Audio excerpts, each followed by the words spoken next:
अस्सलाम वालेकुम। 10वीं जमात का इंग्लिश का इम्तिहान जैसे जैसे करीब आता है टेंशन भी बढ़ने लगती है। लेकिन सोचें कैसा हो अगर इम्तिहान में बेहतरीन नंबर लाने का एक पूरा रोड मैप आपके सामने हो। तो चलें मिलकर इस स्ट्रैटेजी को समझते हैं जो आपको कामयाबी की तरफ ले जाएगी। सबसे बड़ा सवाल, इंग्लिश के पेपर में 80 में से 80 नंबर कैसे लाए जाएं? ये सिर्फ एक ख्वाब नहीं है बल्कि एक ऐसा टारगेट है जिसे सही प्लानिंग से हासिल किया जा सकता है। इस गाइड में हम उन्हीं तरीकों पर बात करेंगे जो इस टारगेट को हकीकत बना सकते हैं। तो आज हम पेपर के हर एक हिस्से को तफसील से देखेंगे।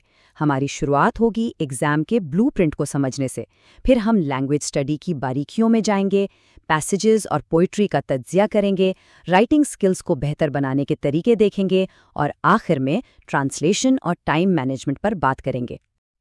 देखें, किसी भी इम्तिहान में कामयाबी का पहला उसूल ये है कि आप उसके पैटर्न को अच्छी तरह समझ लें। तो आइए सबसे पहले ये डिकोड करते हैं कि आपके 80 नंबर और कीमती 180 मिनट आखिर तकसीम कहाँ होते हैं। ये टेबल, ये आपका पूरा गेम प्लान है। ये सिर्फ ये नहीं बता रहा कि किस सेक्शन के कितने नंबर हैं, बल्कि ये भी बता रहा है कि किस पर कितना वक्त लगाना है। ज़रा गौर करें, राइटिंग स्किल्स के लिए पूरे 60 मिनट रखे गए हैं। इससे उसकी अहमियत का अंदाज़ा होता है। इस चार्ट को जहन में रखने से पेपर कभी अधूरा नहीं छूटेगा। और ये चार्ट तो सारी कहानी खुद ही बता रहा है। आप देख सकते हैं कि आपके आधे नंबर यानी 50% सिर्फ 2 सेक्शंस में हैं, टेक्सचुअल पैसेजेस और राइटिंग स्किल्स। तो अगर कहीं अपनी सबसे ज़्यादा तवानाई लगानी है तो वो यही 2 हिस्से हैं। इन पर गिरफ्त मजबूत हो गई तो समझें आधा पेपर तो वैसे ही हल हो गया। अच्छा, तो पहला सेक्शन है लैंग्वेज स्टडी। ये समझें कि ये आपके लिए आसान नंबर हासिल करने का एक गोल्डन चांस है। इसमें आपकी बुनियादी ग्रामर और वोकैबुलरी चेक होती है। चलें देखते हैं कि ये 10 नंबर आसानी से कैसे हासिल किए जा सकते हैं। सवाल नंबर 1 के पार्ट ए की सबसे अच्छी बात क्या है? चॉइस। आपको 6 में से कोई सी 4 एक्टिविटीज़ करनी है। ये आपका पहला स्ट्रेटेजिक फैसला होगा। तो जाहिर है आप वो 4 चुनेंगे जिन पर आपको पूरा भरोसा है, जैसे वर्ड चेन या अल्फाज मुकम्मल करना, ताकि बगैर किसी गलती के पूरे नंबर मिल सकें। ज़बान की बुनियादी बातों पर गिरफ्त मजबूत करने के बाद अब हम इन्हीं स्किल्स को पेपर के सबसे अहम हिस्सों में इस्तेमाल करेंगे, यानी सेक्शन 2 और 3। यहाँ आपकी समझबूझ और गहराई को परखा जाएगा।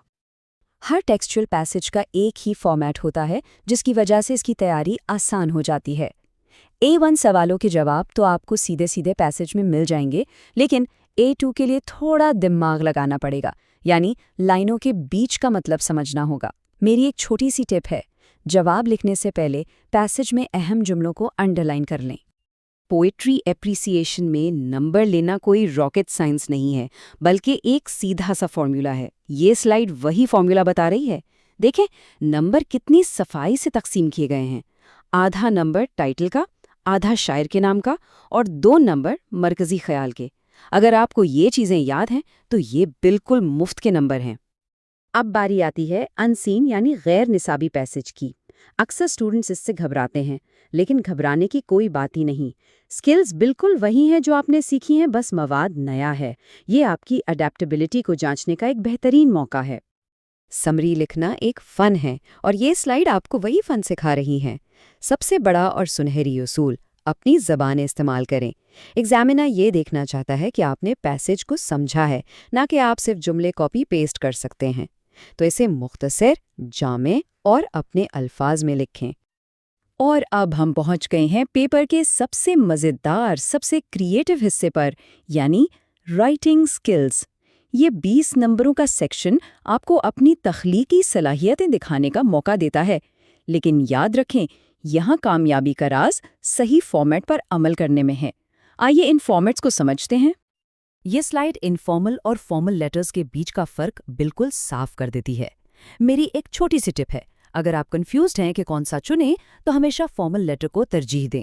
इसका एक पक्का पकाया फॉर्मेट होता है, इसमें गलती का चांस कम होता है।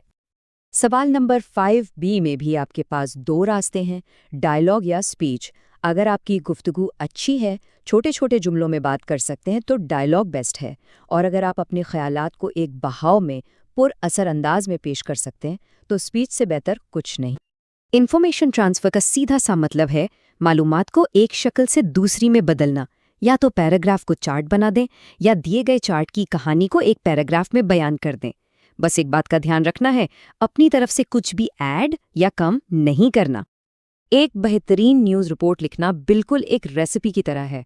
ये रहे उसके स्टेप्स, हेडलाइन से लेकर इख्तिताम तक। बस इन स्टेप्स को फॉलो करें।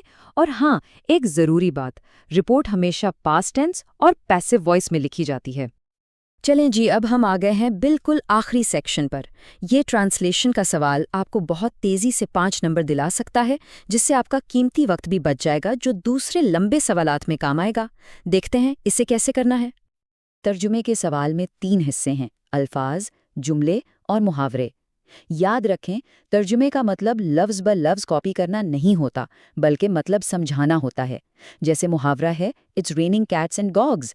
इसका तर्जुमा ये नहीं होगा कि बिल्लियां और कुत्ते बरस रहे हैं, बल्कि मूसलाधार बारिश हो रही है होगा। मकसद मफहूम पहुंचाना है, अल्फाज नहीं। 180 ये सिर्फ एक नंबर नहीं, ये आपके पूरे 3 घंटे हैं। और इस स्ट्रेटेजिक प्लान में हर एक मिनट का हिसाब रखा गया है, यहाँ तक कि आखिर के 10 मिनट भी, जो पेपर को रिव्यू करने के लिए हैं। वक्त का सही इस्तेमाल ही तो कामयाबी की कुंजी है। जैसा कि इस गाइड में भी कहा गया है, ये सिर्फ पढ़ाई में मदद के लिए एक चीज़ नहीं है, ये आपका एतमाद बढ़ाने का एक टूल है। हमारा मकसद सिर्फ मालूमात देना नहीं, बल्कि ये एहसास दिलाना है कि आप इस इम्तिहान के लिए पूरी तरह तैयार और काबिल हैं। तो सारी प्लानिंग और स्ट्रैटेजी अब आपके सामने है। अब सवाल ये है कि क्या आप अपनी कामयाबी की कहानी लिखने के लिए तैयार हैं? इस रोड मैप के साथ आप इम्तिहान का सामना करने के लिए पहले से कहीं ज़्यादा पुरएतमाद महसूस करेंगे।